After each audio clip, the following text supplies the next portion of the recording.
Okay, let's get this out of the way. 2020 was weird. It was weird in a million different ways that we're all already aware of. That might seem like an odd place to start, but I felt that it was relevant because, well, to say 2020 changed our viewing habits would be an understatement. In 2020, how we watch movies and even what we watch changed, or at least it did for me. But I'm willing to bet I wasn't the only one. As I'm recording this, it's been almost a year since the last time I was inside of a movie theater. And I have no clue when I'll be able to see a movie on the big screen again. I live in New York City where theaters closed in March, and they haven't reopened yet. Since then, so many movies have been delayed that it's kind of hard to take any release day seriously anymore. In fact, I pretty much stopped paying attention to movie news altogether. Because of that, I completely missed movies that I probably would have wanted to see. I also found myself watching a lot more TV shows than I used to. Starting TV shows can feel like a pretty big commitment. I can't count how many shows I wanted to watch over the years, but talked myself out of it because I didn't think I would have the time for it. But in 2020, time wasn't an issue. I finally watched The Sopranos, loved it. I rewatched Firefly, still great. I watched a show called Man-Seeking Woman, which I really liked. Just to name a few. But there's also the fact that there are some movies that I just haven't been able to watch. No Man's Land and Minari are two movies I really want to see, but neither of them are streaming and movie theaters aren't open in New York City. Also, watching everything at home had an impact at what movies I want to see, how I enjoy them, and in a way, even what I want from a movie. So because of that, my top 5 isn't really complete, and it feels a little odd. But that seemed appropriate for 2020. Anyway, let's get started with a few honorable mentions. First up is First Cow. First Cow is a movie that completely flew under my radar. In fact, I only found out about it when a friend told me it was on Showtime. And when he told me what it was about, I actually thought he was kidding. The story of two guys who secretly milk a cow to make biscuits sounded like a parody to me. It made me think of a fake movie inside of a comedy poking fun of Oscar movies. Needless to say, I was pleasantly surprised, and of course, it's about a lot more than that.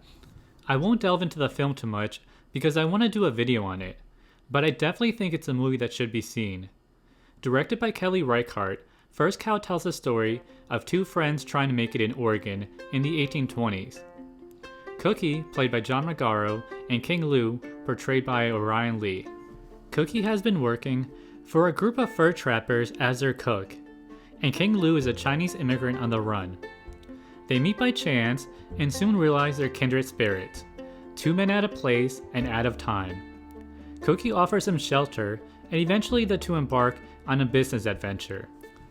Cookie finds out that a wealthy man owns a cow, the first one in the region.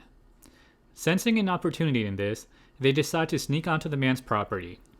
Cookie milks the cow, while King keeps a lookout from the tree. With that milk, they bake biscuits and they soon start selling them. The biscuits become an instant hit, but they also catch the attention of the man whose cow they've been milking. What follows is a sweet, beautifully acted film about friendship and two guys trying desperately to make a place in a harsh world where the chips are undeniably stacked against them. It's also a rich text on social class, what it's like to be poor, and what it takes to survive. The film examines what we call the American dream, and why people spend their lives chasing a slice of the proverbial pie. It also offers astute commentary on the nature of American enterprise. And like all her films, every scene is dripping with detail. So yeah, pour yourself a nice refreshing glass of Coke and watch this movie. You won't regret it. Or maybe you will, what do I know? Next up is The Invisible Man. It's hard to believe this movie came out in 2020. It almost feels like a relic from another era, when, we still saw movies in theaters. The Invisible Man came out right before people stopped going to the movies. It had a very good opening, but by its third weekend attendance fell off drastically, and soon after, it was released digitally. I'll be honest, I had no interest in seeing this movie. I don't have any sort of affinity for The Invisible Man. I never read the novel, and the only film I saw was Hollow Man. and that movie was not good. So when I heard another Invisible Man was coming, I couldn't muster any interest in it. But when I saw the kind of reviews it was getting, I became intrigued. However, I wasn't intrigued enough to willingly sit in a theater packed with strangers. Because of that, I didn't see the movie until it came out on HBO Max. And I was blown away. Originally, the film was supposed to be part of Universal's ridiculous monster cinematic universe, or dark universe, whatever it was called, and it was supposed to star Johnny Depp. It still boggles my mind that anyone thought the dark universe would be a good idea. But that's a whole other story. After The Mummy starring Tom Cruise bombed, the dark universe died a quick and hopefully very painful death. But at least its failures gave us The Invisible Man starring Elizabeth Moss, which I'm confident is better than the movie starring Johnny Depp ever would have been. The best thing about this film is Elizabeth Moss, because she's absolutely captivating and amazing. But one of the best things about this film is that it completely recontextualizes the very idea of the Invisible Man. He isn't the protagonist, but an abusive, manipulative dude who will do just about anything to control a woman. Cecilia, brilliantly played by Elizabeth Moss, is in an abusive relationship.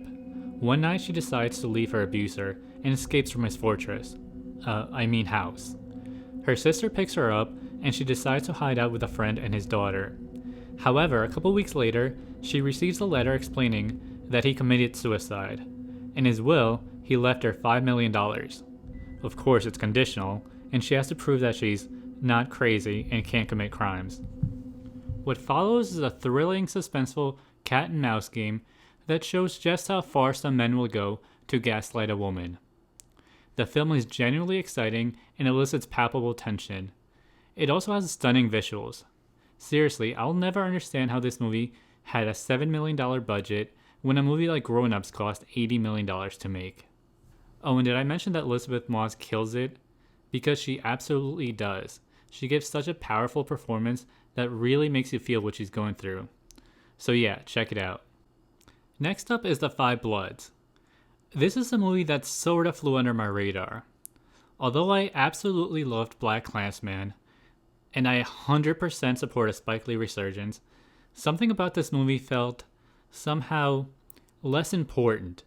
It sounds ridiculous now, but at the time, I had this odd sense that it was a Netflix movie, not a theatrical movie, so I didn't feel any urgency to watch it. I think it's safe to say that those lines have been blurring for a while now. But I'm very curious to see whether or not this pandemic finally ends that arbitrary distinction. Although the movie was on my list for a while, I didn't actually watch it until I heard about Chadwick Boseman's passing. The movie's about a group of black veterans who return to Vietnam to retrieve the gold they hid in the body of their squad leader, Stormin' Norman, played by the late Chadwick Boseman. The Five Bloods is in parts a buddy comedy, heist movie, thriller, and entirely captivating. It is moving, entertaining, and above all, incredibly timely. It explores the rightful anger over racial injustice. It examines the perspective of black soldiers, so often overlooked by the majority of war films, something that Lee has long been interested in. It also unflinchingly looks at the atrocities of war. It has a stellar cast that all give powerful performances. Of course, that includes Chadwick Boseman, whose recent death definitely impacted my reaction to the film. I think just about everyone is aware of his performance as a Black Panther. He was so iconic and perfect in the role that it transcended the entire MCU, and it meant so much to people all over the world. His untimely passing was heartbreaking, and seeing him in the film was, to say the least, incredibly moving. So check it out. Okay, let's move on to the actual top 5. At number 5 is Bad Boys for Life. This might seem like an odd choice, and I certainly didn't foresee myself writing about it, but hey, here we are. But first, let's go back a little bit. Bad Boys was a film directed by Michael Bay and released in the summer of 1995. It starred an up-and-coming actor named Will Smith, who was just about to become one of the biggest movie stars on the planet. The movie also co-starred Martin Lawrence, and the two had amazing chemistry and made a great team. Although the film wasn't incredibly original, It was a bit of a watershed moment. We all know how Will Smith's career turned out, but let's not forget that Martin Lawrence had a pretty solid streak for at least a decade after this movie, and Michael Bay's movies have gone on to gross almost $8 billion worldwide. It seemed like a sequel would have been a no-brainer, but it actually took 8 years for Bad Boys 2 to arrive. Although a lot of people were waiting for it, the movie was a letdown. It had some exciting parts, and the two leads still had great chemistry, but it was mostly wasted on a bloated, overlong film. It's hard to believe that so many gunfights, explosions, and car crashes could be so boring. So 17 years later, it would be hard for me to imagine something that I cared about less than a third Bad Boy film. It honestly felt like a cynical attempt to revisit an old franchise just to exploit nostalgia. But when I started noticing the initial reviews, I begrudgingly started paying attention. I checked out the trailers and I had to admit that it looked pretty good. I allowed myself to get my hopes up and I found myself getting excited. When I saw it in theaters, I felt like a little kid. It was a genuinely fun movie-going experience. It really goes to show what a difference a competent director makes. In this case too. I'm not going to make fun of Michael Bay because, well, there's nothing I could say that hasn't already been said. And to be fair, the first Bad Boys was great, and I still enjoy The Rock. But Bad Boys for Life was directed by Adil and Bilal, and in my opinion, it's easily the best of the trilogy. But more importantly, it's just an awesome, exciting, funny, and surprisingly moving film that I absolutely, unabashedly love and have seen more times than most people have. First of all, the movie has all the action you would expect from a Bad Boys movie, but it was shot in a way that you could actually follow what's happening on screen, so it's a lot more enjoyable. But the most important thing is the Bad Boys themselves, and Will Smith and Martin Lawrence still have amazing chemistry. I honestly wish they teamed up more often. Their relationship feels lived in and real. You really get the sense that they've known each other for decades. In fact, one of the best things the movie does is embrace the passage of time. It doesn't pretend like it's still the early 2000s, or that they're still young and in their prime. Marcus, played by Martin Lawrence, just wants to enjoy the retirement he's earned. On the other hand, Mike, played by Will Smith, isn't ready to call it a day, or to even admit that he's not as young as he used to be.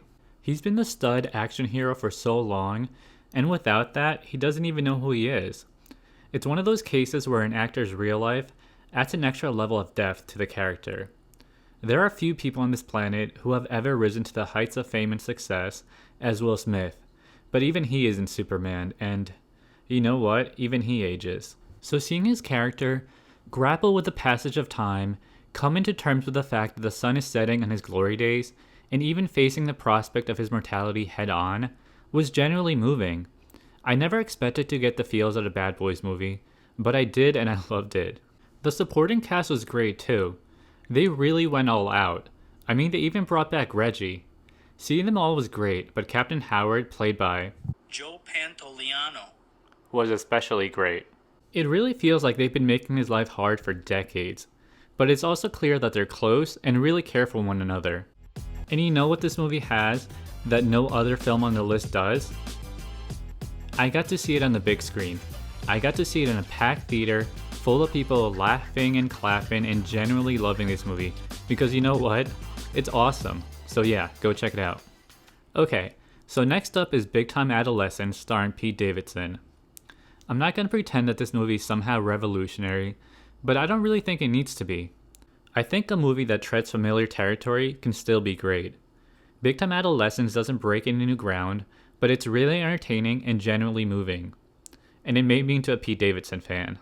The movie centers on a young kid named Monroe, or Mo, played by Griffin Gluck, whose older sister used to date a guy named Zeke, played by Pete Davidson. But when the two break up, Mo still wants to hang out with Zeke because he looks up to him. And despite the age difference, they remain close, even if Mo's parents don't approve. Mo winds up spending most of his time with Zeke and his friends. In fact, he doesn't really hang out with anyone his own age. The movie isn't exactly original, but as always, it's the execution that matters. We get to watch Mo try new things, party, do drugs, and even fall in love for the first time. But it's fun and heartfelt.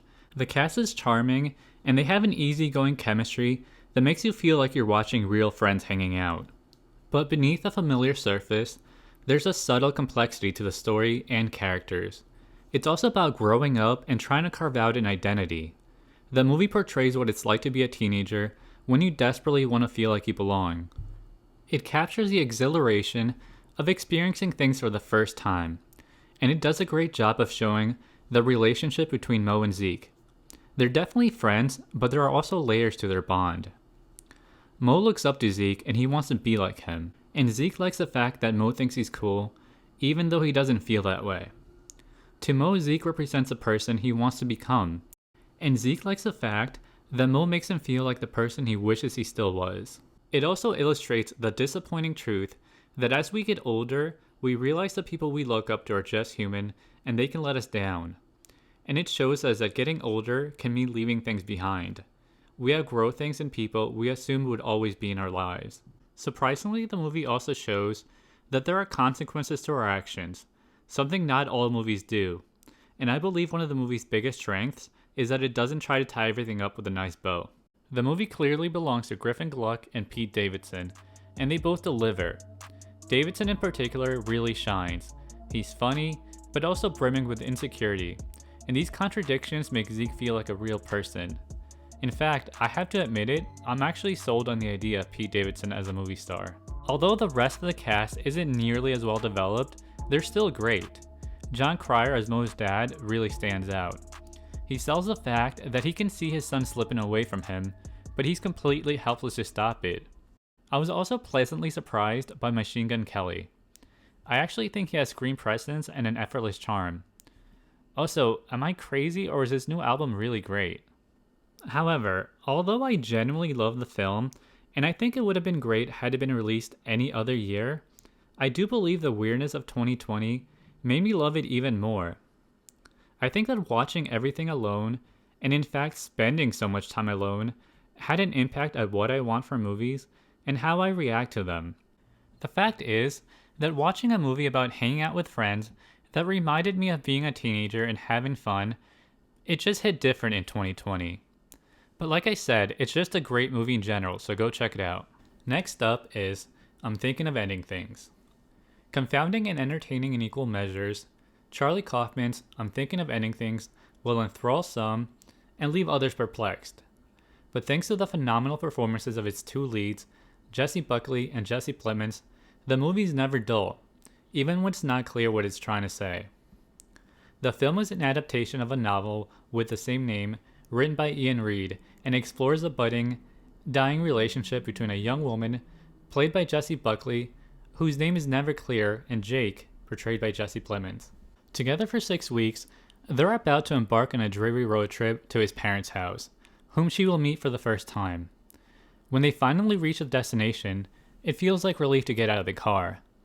But as the snowstorm intensifies, it becomes clear that not everything is as it seems. Jake's mom, played by Toni Collette, and his dad, played by David Thewlis, whose ages change rapidly, don't make anything clearer. Their confusing but great performances add to the feeling of disorientation. They don't feel like real people, but instead like vague sketches of characters in a story the narrator can't quite remember. And maybe it's because Collette starred in Hereditary, but their scenes have a genuine sense of terror. There's also a dog who can't stop shaking, a mysterious basement, and the growing sense that the ground is falling apart right beneath her feet. And the threat of being stuck there always hangs overhead. Jake keeps telling her that he has chains for his tires, but each time he says it, it sounds more like a threat than reassurance. Little by little, she begins to question everything, as if someone slipped something into her drink, and she can no longer remember how she got there. But none of that would matter if not for the two leads' tremendous performances. They're so good that they make it a trip worth taking, even when you have no idea what's going on. Their confusion becomes your own, and you find yourself trying to figure it all out right alongside them. However, the movie's tendency to pose questions it doesn't intend to answer will divide audiences. There are great questions worth asking and thinking about, but whether that's enough certainly depends on the viewer. It left me thinking about the nature of relationships. The movie asks questions like, how much of ourselves do we really show the other person, and how much of them do we ever see? How many relationships are driven by the simple fact that people don't want to be alone, It's a poignant, if cryptic, meditation on life, death, and the fragility of it all. Discussing it in detail could undoubtedly delve into spoiler territory, but it's weird, sad, confusing, and genuinely moving. So if you haven't seen it, go watch it. Up next is Palm Springs, starring Andy Samberg. This movie took me by surprise, and it finally made me an Andy Samberg fan. But first I have to make a couple confessions. 1, I never cared for Groundhog Day, and 2, I'm not a Bill Murray fan. I know, but I can't help it. I always found him smug and self-satisfied. And the reason I bring that up is because, well, the prospect of what appeared to be a hipster version of Groundhog Day had no appeal to me. But when I saw the amazing reviews Palm Springs was getting, I couldn't help but be a little intrigued. And when it hit Hulu, I made myself a DiGiorno pizza and watched it at home. I have to be honest, at first I was a little skeptical, but the movie very quickly won me over. The movie is about Niles, played by my boy Andy Samberg. Yeah, we're boys now. Niles was at a wedding with his girlfriend when he got himself caught in one of those time loops you might have heard about. Because of this, he winds up reliving the same day, and during one of his many runs of the same day, he hooks up with the bride's sister, Sarah, played by Kristen Milioti. Unfortunately, she winds up getting sucked into the time loop too. They have some fun and they grow closer together, but unlike Niles, she refuses to stay there forever. What follows is a really entertaining, often hilarious, and genuinely poignant film. It also wound up being incredibly prescient in a year where so many of us were stuck home, feeling like we were living the same day over and over again. The stars give awesome performances and have great chemistry. The movie manages to use a concept that has been done plenty of times before while making it feel fresh. This is another movie that I want to make a video on because I love it so much, so I won't go into it too deeply, but seriously, go watch it. And finally, the number one movie of the year, for me, is Tenet. Okay, so I have a complicated relationship with Christopher Nolan's films. He makes movies, and I love them. Oh wait, that's not complicated. Anyways, directed by Christopher Nolan, Tenet is an incredibly inventive spy action film starring John David Washington as a mysterious figure trying to prevent World War III. I won't go into the details because I want to avoid spoilers, but like any Christopher Nolan film, Tenet is like a puzzle you have to solve. However, I didn't think it was as indecipherable as people made it out to be. Sure, it doesn't spell everything out for you, but I always felt entertained and captivated enough to want to figure it all out. And if I had to rewatch it, then all the better. The movie doesn't tack things on at the end, or withhold information simply to fabricate a twist. Instead, it slowly and methodically builds up to the twist by planting seeds along the way. When you reach the conclusion, there are plenty of surprises, but it also feels like a light bulb clicks on in your head. If you stop to think about it, you realize there were clues along the way. And as usual, the performances are great. John David Washington is magnetic and captivating. If it wasn't already clear, this movie solidifies his status as a star. Robert Pattinson is also great, and he's got wonderful chemistry with John David Washington. And Elizabeth Debicki also shines. I know a lot of people complain about the sound, but I honestly didn't have any issues. Maybe I was just hyper aware and paid extra attention, but either way, it sounded just fine to me. In the end, Tenet is a beautifully shot, captivating film that's ultimately about being the hero in your own story. It has breathtaking set pieces, exciting, sometimes groundbreaking action, and excellent performances. In my opinion, before Tenet, Christopher Nolan was batting 1,000, and as far as I'm concerned, he still is. So yeah, go see it. Okay, so I guess that's the end of the list. And to be clear, I'm not claiming these movies were objectively the best. These are just the movies that I, personally and very subjectively enjoyed the most, okay? Well, until next time.